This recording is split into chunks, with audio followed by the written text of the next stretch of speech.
Magandang araw mga kaibigan.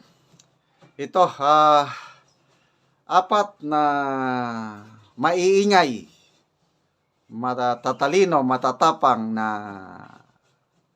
vloggers pro Duterte sinuspinde ang kanilang Facebook account. So, ito post ni Ernest Abenes. Sabi niya, heads up.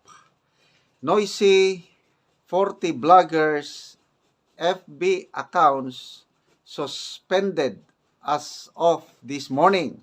Ngayon lang, nagsimula.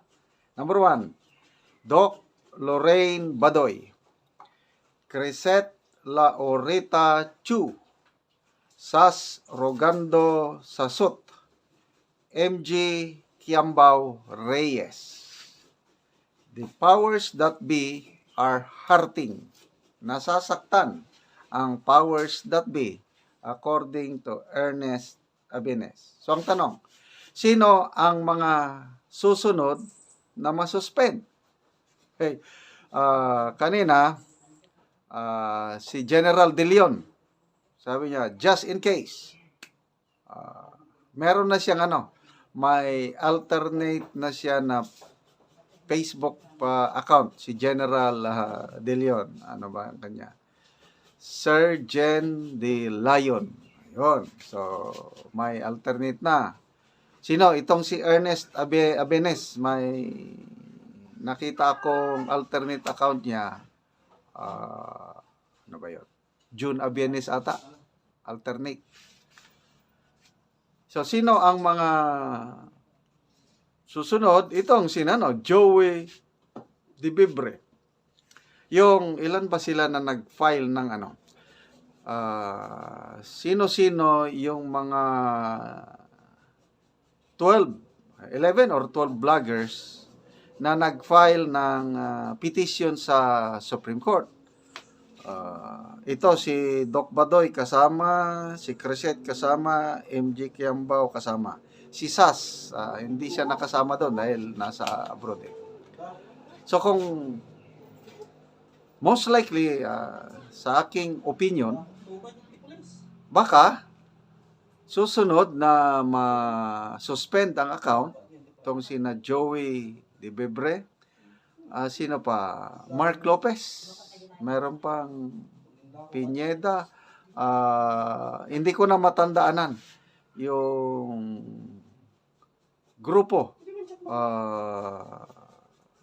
yung 11 or 12 bloggers na nagsampa ng petition sa Supreme Court. Okay?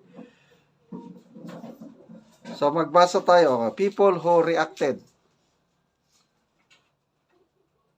1,300, 528 ang galit, 401 ang nag-like, 385 ang umiiyak, 18 ang nasyak, 12 ang tumatawa, kung sinong tinatawanan, 10 ang dumidilat, and then 8 ang nag-heart. Okay, magbasa tayo sa mga comments. Nelson Jerez Kawili, lintik talaga.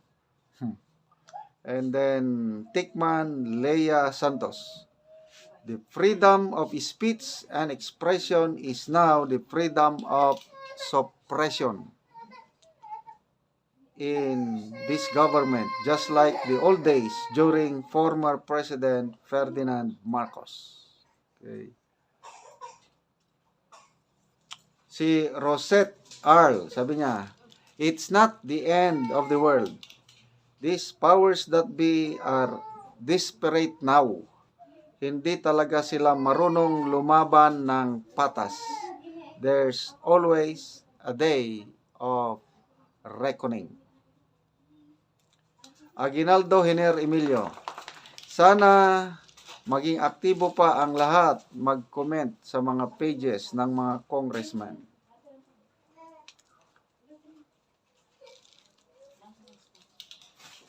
Trev Douglas, sabi niya, don't mind, Noisy 40. There are thousands more who are as noisy.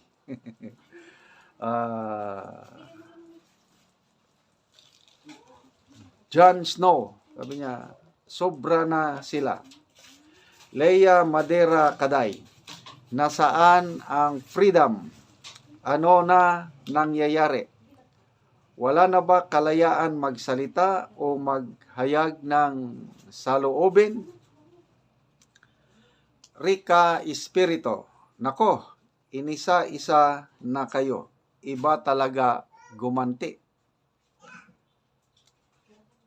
Puto ng inamoy. Ang alam ko, nag-deactivate sila to avoid mass reporting.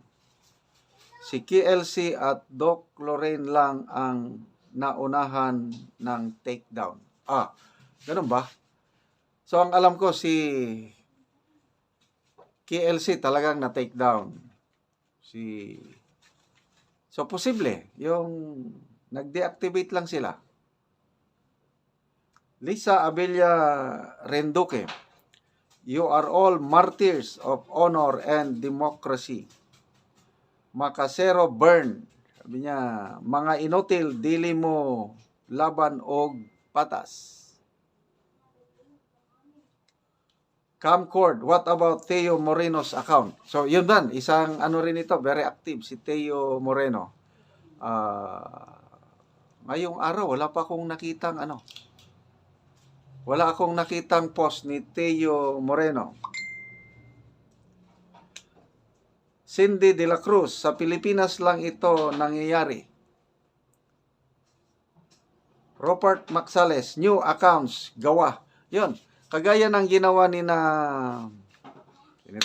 General De Leon. May new account na siya. Ako, when it comes to Facebook, matagal na akong hindi nagpo-post sa Facebook. Nawalan ako ng gana sa Facebook nung before the election nung 2022 dahil ganyan nga, may sinususpend, may dinadeactivate, so nakita ko mayroong censorship. So nag-focus na lang ako dito sa YouTube dahil sa YouTube maganda ang patakaran sa YouTube. Napaka-stricto sila. Kaya lang pagdating sa political views, hindi sila masyadong may freedom of Huwag ka lang gagamit ng mga words na nakakasama sa community. Okay kayo sa YouTube. Okay. So, mga kaibigan, salamat sa inyong palaging panonood. Na mo-monetize tayo dahil sa inyong panonood at ang ating income ginagamit pagtulong sa tribong Talandi sa Bukidnon. Namimigay tayo ng libreng yero at pako sa tribo para makapatayo sila ng bagong bahay or ma-repair ang kanilang sira-sirang bahay. So panoorin nyo ang video na ito. Muna ni ang balay nga trapal in town. Akong duolon ang tao din Maayong hapon. Nay tao? Maayong hapon. Oo. Manin yung balay? Mara ni. Oo. So manin nagatulo? Gatuluan na ni trapal na ni among ato. Trapal.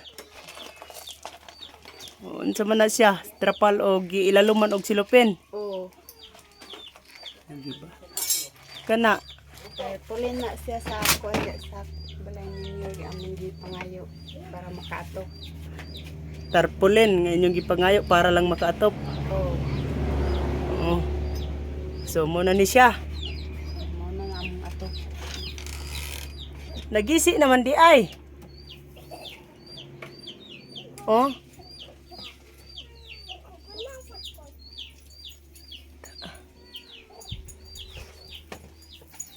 Kini terpal og sako. Muna niya. Pinya po na. Silupin gyapon ni. Oo. Di sa pawan ra og silupin ang trapal kay gaulanan na.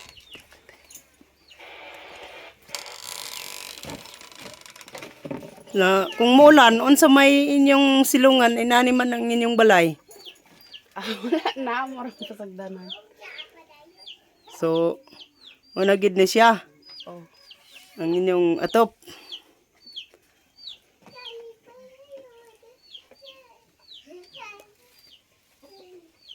So asa man ang inyong sulod? Na dito. Atong adtuon pod ang inyong higdanan.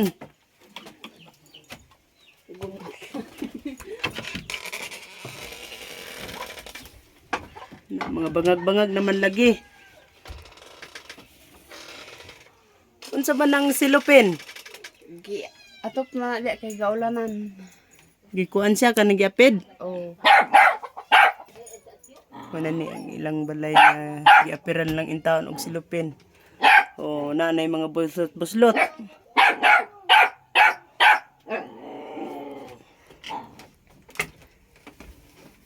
Muna ni inyong simpre inyong higdaanan.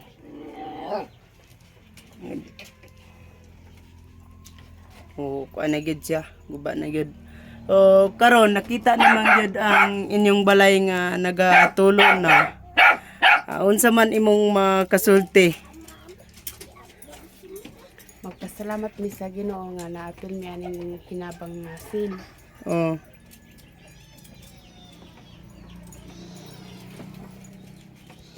Unsa pa?